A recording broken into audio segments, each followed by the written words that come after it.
2 Kings 3 verse 9. So the king of Israel set out with the king of Judah and the king of Edom. After a roundabout march of 7 days, the army had no more water for themselves or for the animals with them. What explained the king of Israel? Has the Lord called us 3 kings together only to deliver us into the hands of Moab? But Jehoshaphat asked, Is there no prophet of the Lord here, through whom we may inquire of the Lord? An officer of the king of Israel answered, Elisha, son of Shaphat, is here. He used to pour water on the hands of Elijah. Jehoshaphat said, The word of the Lord is with him. So the king of Israel and Jehoshaphat and the king of Edom went down to him. Elisha said to the king of Israel, Why do you want to involve me?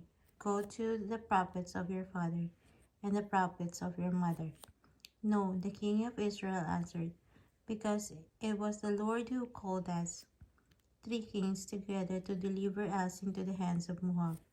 Elisha said, As surely as the Lord Almighty lives, whom I serve, if I did not have respect for the presence of Jehoshaphat, king of Judah, I would not pay any attention to you.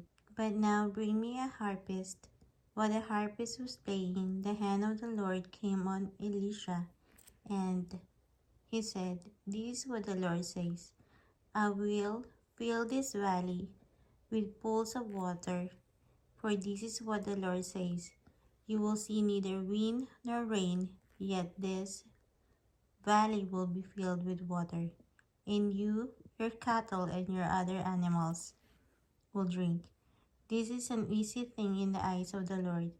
He will also deliver Moab into your hands. You will overthrow every fortified city and every major town.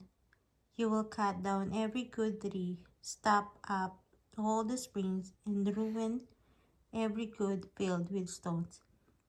The next morning, about time for the offering, the sacrifice, there it was, water flowing from the direction of Edom, and the land was filled with water.